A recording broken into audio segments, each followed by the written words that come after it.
दोस्तों नमस्कार। यदि आप राजनीति में हैं या राजनीति में आना चाहते हैं या राजनीति में आपको रुचि है या राजनीति में आप किसी भी तरीके से जुड़े हुए हैं और कहीं पे भी आपको जब बोलने का मौका मिलता है तो आप क्या डरते हैं? आपको डर लगता है कि मैं क्या बोलूँगा, कैसा बोलूँगा और लोग मेरे बारे में क्या सोचेंगे? तो दोस्तों, यदि आप ये चाहते हैं कि आप अपने भाषण से लोगों का दिल जीत सकें, लोग आपको हमेशा याद रख सकें आपके भाषणों से, और चाहते हैं कि हम अच्छा भाषण कैसे दें ये हम सीखें, तो ये वीडियो आपके लिए है।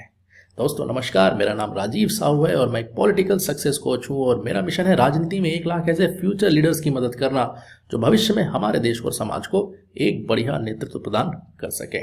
और आज की इस मास्टर क्लास में आपका स्वागत है, जिसमें हम बात करेंगे 6 ऐसे टिप्स, 6 ऐसे प्रभावशाली तरीके जिसे आप भी यदि अपने भाषण में शामिल कर सकते हैं। यदि आप भी इसकी प्रैक्टिस कर पाएंगे तो आप भी अपने भाषण से लोगों का दिल जीत सकते हैं। लेकिन दोस्तों, आगे बढ़ने से पहले यदि अभी तक आपने चैनल को सब्सक्राइब नहीं किया है तो प्लीज चैनल को अभी सब्सक्राइब कीजिए। साथ ही साथ ये बेल आइकन हिट करना ना भूलें, जिससे कि और भी जो इंटरेस्टिंग वीडियोस आने वाले हैं आने वाले समय में उन्हें आप कभी भी मिस ना करें। तो आइए आते हैं आज के विषय में, जिसमें हम बात करेंगे 6 ऐसे प्रभावशाली तरीके, 6 ऐसे टिप्स जिससे आप भी अपने भाषण से लोगों का दिल जीत सकते हैं और अपने भाषण को प्रभावशाली बना सकते हैं। तो आइए देखते हैं वो कौन कौन से टिप्स हैं, कौन कौन से वो सीक्रेट्स हैं। सबसे पहला सीक्रेट या सबसे पहला टिप वो है कि जब भी आप भाषण देने जाएं, जब भी आप बातचीत करने जाएं, तो सबसे पहले आपको ढूंढना है कॉमन ग्राउंड। कॉमन ग्राउंड का मतलब होता है जो चीजें आपको रिलेट करती हो आपके ऑडियंस के साथ, या जिससे आपकी ऑडियंस, आपके दर्शक अपने आप को रिलेट कर सके। इसीलिए वक्ता के लिए बहुत आवश्यक होता है अपने श्रोता के साथ कनेक्शन बिल्ड करना। और ये कनेक्शन कैसे बिल्ड होता है? ये कनेक्शन बिल्ड होता है आपके श्रोताओं के रुचि के हिसाब से, इंटरेस्ट के हिसाब से, कि उन्हें किन विषयों में इंटरेस्ट है, कौन सी ऐसी चीजें हैं जिसमें उनको रुचि है सुनने में और जानने के बारे में। दूसरा है उनकी जरूरतें। यदि उनकी जरूरतों को आप समझ पाए, उनकी कौन सी ऐसी जरूरत है जिसके बारे में वो सुनना चाहते हैं, जिसके बारे में वो समाधान चाहते हैं या जिससे वो मुक्ति पाना चाहते हैं, तो उन जरूरतों को यदि आप हाईलाइट करेंगे अपनी स्पीच में तो आप वो कनेक्शन बिल्ड कर सकते हैं। तीसरा है वो किस तरीके के वैल्यूज सिस्टम से आते हैं, मतलब उनकी सोच क्या है, एजुकेशन क्या है, संस्कृति क्या है, सभ्यता क्या है। तो इन चीज़ों को भी अगर आप समझ पाए तो आप बहुत अच्छा कनेक्शन बिल्ड कर सकते हैं। तो इसको कहते हैं रेपो बिल्ड करना अपने श्रोताओं के साथ। तो यदि आप किसी को भी अपने साथ लेना चाहते हैं या अपने भाषण से प्रभावित करना चाहते हैं, तो आपके लिए सबसे बड़ा जो टास्क है, सबसे बड़ा जो काम है, सबसे बड़ी जो आपकी ऊपर जिम्मेदारी है, वो है अपने श्रोताओं के साथ रेपो बिल्ड करना। जब तक आप वो रेपो बिल्ड नहीं करेंगे तब तक आपका ऑडियंस, आपका श्रोता आपके साथ नहीं आने वाला है। तो सबसे पहला जो तरीका है अपने भाषण से लोगों का अगर आपको दिल जीतना है, तो आपको उनकी रुचि का ध्यान रखना पड़ेगा, आपको उनकी जरूरतों का ध्यान रखना पड़ेगा और आपको उनकी सभ्यता, संस्कृति या भाषा का भी ध्यान रखना पड़ेगा। तो इस तरीके से आप अपने श्रोताओं के साथ बहुत गहराई से, बहुत गहरे स्तर पे एक कनेक्शन बिल्ड कर सकते हैं, जिससे वो आपको बार बार सुनना चाहेंगे और आपने यदि जो कुछ भी बात कह दी है उसको वो याद रखना चाहेंगे। तो ये हो गया पहला तरीका, कॉमन ग्राउंड ढूंढना अपने स्पीच में और ऑडियंस के बीच। याद रखिएगा, यदि आपका भाषण आपके लोगों के, आपके श्रोताओं के जरूरत को पूरा नहीं करता है तो आपका भाषण व्यर्थ है, चाहे आपने कितनी भी अच्छी बात अपने भाषण में आपने बोली हो। तो अपने लिए मत बोलिए, हमेशा अपने सुनने वालों के लिए बोलिए, अपने श्रोताओं के लिए बोलिए, अपने लोगों के लिए बोलिए, या जो लोग आपसे बातचीत करना चाहते हैं उनके बारे में सोचकर अपनी बात को रखिए। तभी आपका भाषण या आपका वक्तव्य जो है वो सफल हो सकता है। तो ये हो गई पहली बात। दूसरी जो बात है जो आपको ध्यान रखनी है, अगर आपके भाषण को आपको प्रभावशाली बनाना है, अपने भाषण से लोगों का दिल जीतना है, तो कीप इट सिंपल। जितना भी आप सिंपल रखेंगे अपनी बात को, उतने ही अच्छे तरीके से लोग आपकी बात को समझ पाएंगे। आमतौर पे धारणा होती है कि यदि हमारे पास ज्ञान है तो उस ज्ञान को उसी रूप में हम लोगों को भी बता दें, ताकि हमारा जो ज्ञान है वो लोगों तक पहुंच जाए। ऐसा हम सोचते हैं, अच्छा सोचते हैं कि ज्ञान हम बांटें। लेकिन ज्ञान जिस तरीके से हमें मिला हुआ है, हमारी जिम्मेदारी ये नहीं है कि वैसे के वैसा ही हम लोगों को लौटा दें। हमें उसे सिंप्लीफाई करना चाहिए। यदि कोई व्यक्ति हमारे स्तर का है या हमारे लेवल की सोच रखता है, हमारे लेवल का एजुकेशन है, तब तो ठीक है, वो हो सकता है कि आपकी बात को काफ़ी हद तक समझ जाए।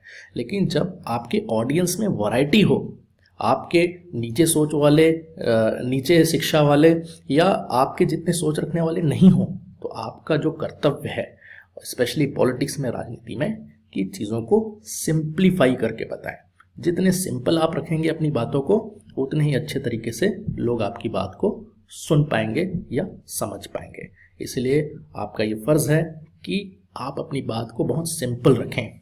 बड़े बड़े आंकड़े देना कि हमने 25,000 लाख करोड़ रुपए की योजनाओं का क्रियान्वयन किया है, या हमने 5,000 किलोमीटर की सड़कें बनाई हैं, इस तरीके से आप जब बड़े बड़े फिगर्स देते हैं, इस तरीके की टेक्निकल बातें जब आप करते हैं, तो लोगों की कई समझ में ही नहीं आती बातें, या आंकड़े उनके समझ से परे होते हैं कि भाई 25,000 लाख करोड़ कितना होता होगा, या 5 लाख या 5,000 किलोमीटर कितना दूर होता होगा।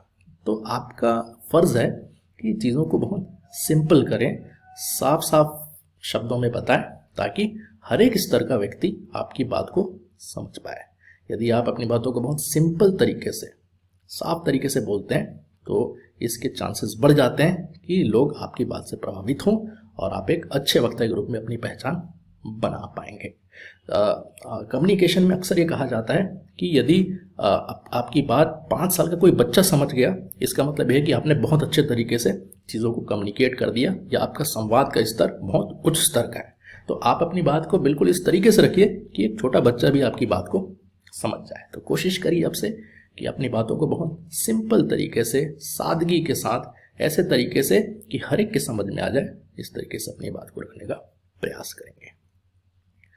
तीसरा जो तरीका है वो है कैप्चर पीपल्स अटेंशन, यानी लोगों का जो ध्यान है उसको अपनी तरफ आकर्षित करना।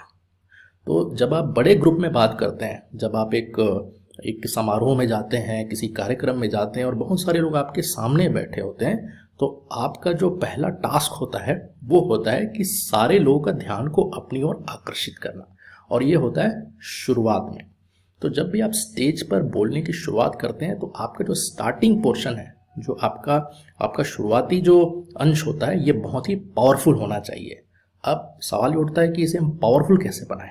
तो पावरफुल बनाने के भी कुछ तरीके होते हैं। सबसे उसमें से बेहतरीन जो तरीका है, प्रभावशाली तरीका है, कि आप अपने बात रखने से पहले कुछ ऐसी कहानी सुनाएं जिससे कि लोगों का ध्यान आपकी तरफ आकर्षित हो जाए। जब भी हम कहानी सुनाते हैं, तो उसका फ़ायदा हमें ये मिलता है कि हम जो ह्यूमन हैं, जो मानव हैं, हमारी एक प्रकृति है कि जब भी हम कहानी सुनते हैं तो उसके चित्र बनाने लग जाते हैं अपने दिमाग पे, तो हम एंगेज हो जाते हैं कहानियों के साथ। तो जो जो चीज़ें आप कहानियों में बताएंगे, लोग अपने दिमाग में उस चीज़ को चित्रण करने लग जाते हैं। तो इससे क्या है कि उनका कनेक्शन जो है आपकी कहानी के साथ और आपकी कहानी के माध्यम से आपके साथ बन जाता है। तो कहानी एक बड़ा पावरफुल मीडियम है किसी का भी ध्यान आकर्षित करने के लिए अपने भाषणों में। दूसरा जो तरीका हो सकता है वो कोई सवाल पूछना, कि आप कुछ ऐसा सवाल पूछें उनसे जिससे कि वो जवाब देना चाहें, और जवाब देने के माध्यम से वो आपके साथ कनेक्ट हो जाए। और तीसरा एक तरीका हो सकता है कि पर्सनल एक्सपीरियंस शेयर करना, जिसमें उनका भी इन्वॉल्वमेंट हो। जैसे कि जो एक्सपीरियंस आपने किया है उसको वो भी इमेजिन कर सकें कि हाँ, ये तो मेरे साथ भी होता है, या हम भी ऐसे महसूस करते हैं। कि जैसे आप कह सकते हैं कि यहाँ तक पहुँचते पहुँचते रास्ते इतने वाकई ख़राब हैं कि मुझे 15 मिनट की बजाय 2 घंटे लग गए पहुँचने में। तो वो इस चीज़ से अपने आप को कनेक्ट कर सकते हैं कि हाँ, ये तो हमारा रोज का है, तो रोज़ हमें 15 मिनट की बजाय 2 घंटे का समय लगता है। या आप ये बता सकते हैं कि आपके पास इतना बढ़िया जगह है, यहाँ बहुत अच्छा जंगल है, बहुत सुकून मिलता है आके, तो उनको भी लगेगा कि हाँ, हम बड़े सुकून से यहाँ पे रहते हैं।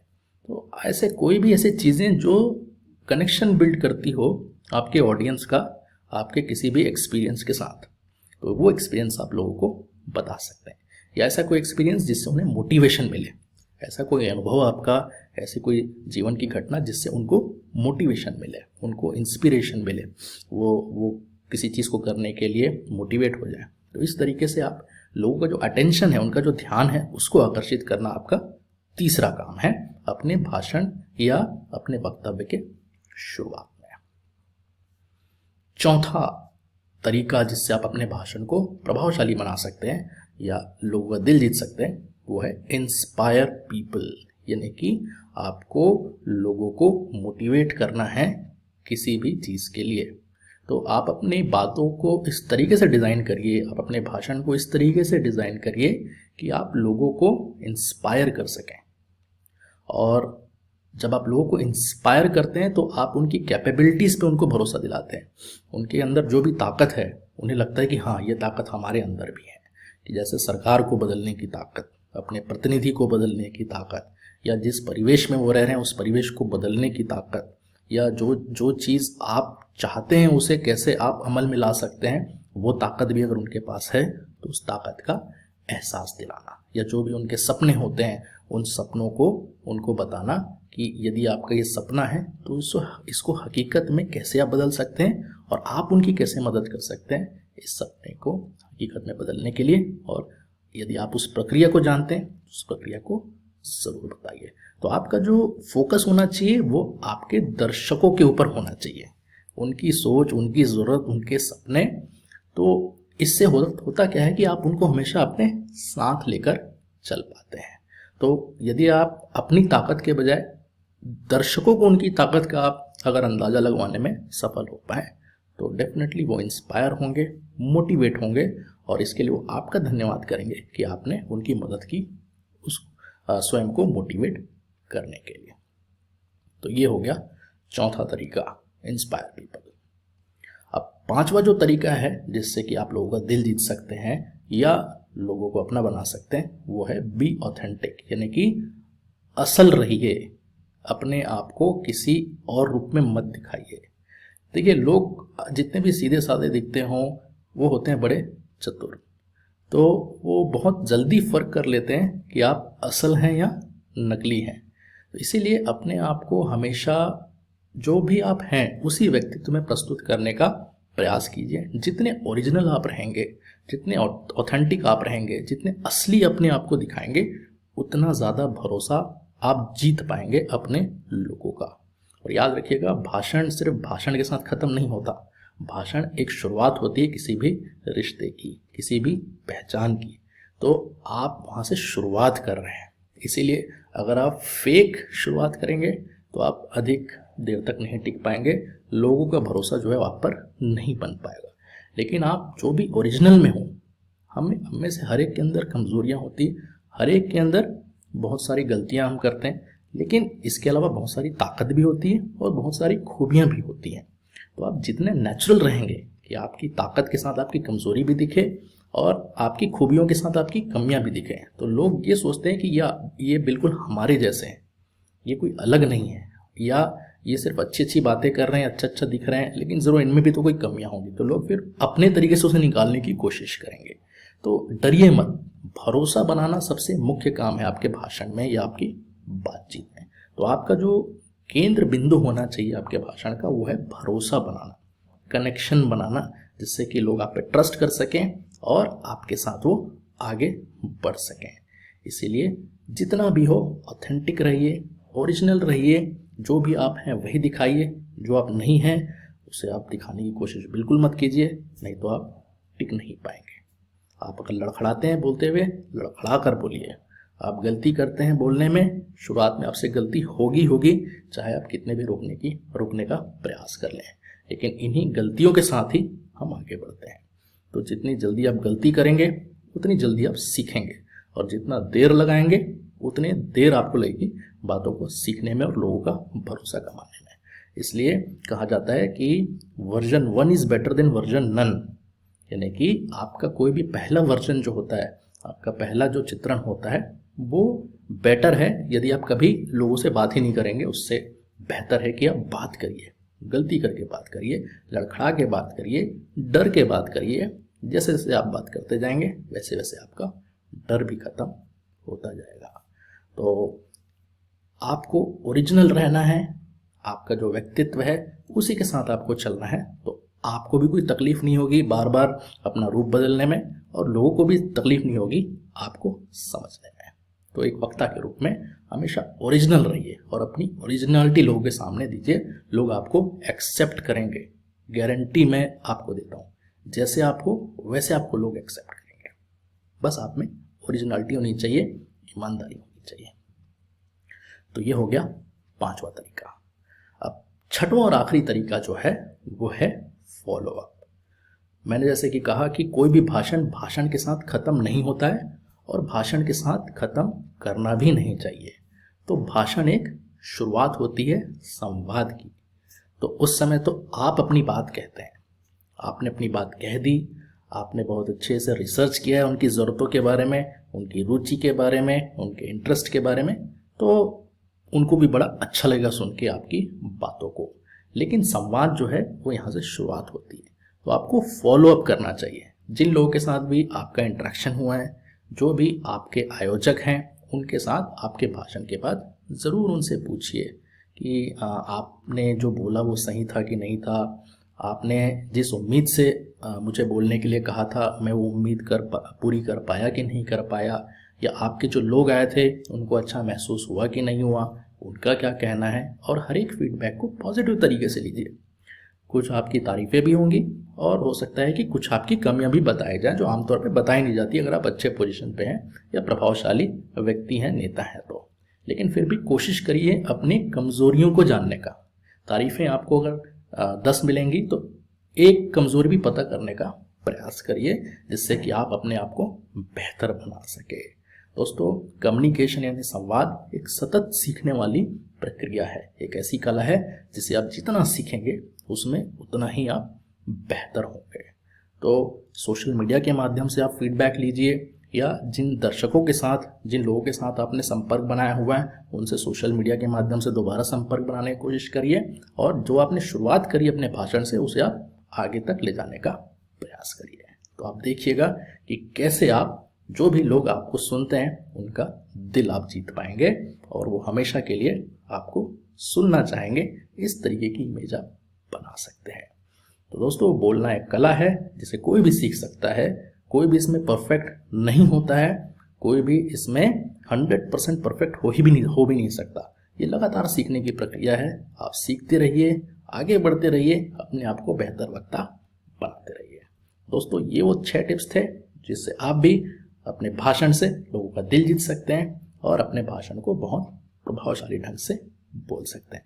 तो दोस्तों, अगर आपको ये 6 टिप्स अच्छे लगे तो प्लीज़ इस वीडियो को लाइक करिए और साथ ही साथ दूसरों के साथ शेयर भी करिए। दोस्तों, पॉलिटिकल ट्रेनिंग के लिए हमने अपना एक फ्री ट्रेनिंग कोर्स लॉन्च किया है और लगातार हम एक वर्कशॉप भी करने जा रहे हैं हर एक हफ्ते में। यदि आप लोग इंटरेस्टेड हों तो नीचे जो लिंक है डिस्क्रिप्शन बॉक्स पे, उस पर ज़रूर क्लिक करें, फ्री कोर्स देखें, अपने आप को रजिस्टर करें और हमारे साथ पॉलिटिकल ट्रेनिंग की इस यात्रा में आपका स्वागत है। यदि आप राजनीति सीखना चाहते हैं, राजनीति में आगे बढ़ना चाहते हैं, अपने आप को ग्रो करना चाहते हैं पॉलिटिक्स में, तो दोस्तों मेरे VIP फेसबुक ग्रुप में भी आपका स्वागत है, जिसका भी लिंक इस वीडियो के साथ दिया जा रहा है। यदि आपकी रुचि पॉलिटिकल ट्रेनिंग में हो, सोशल मीडिया ब्रांडिंग में हो या इलेक्शन मैनेजमेंट में हो, तो VIP फेसबुक ग्रुप के माध्यम से आप मुझसे जुड़े रह सकते हैं। तो दोस्तों, इस वीडियो में इतना ही। और भी वीडियोज़ हैं, उन्हें आप देखते रहिए। पॉलिटिक्स, लीडरशिप और कम्युनिकेशन यानी संवाद सीखते रहिए और आगे बढ़ते रहिए। धन्यवाद। जय हिंद।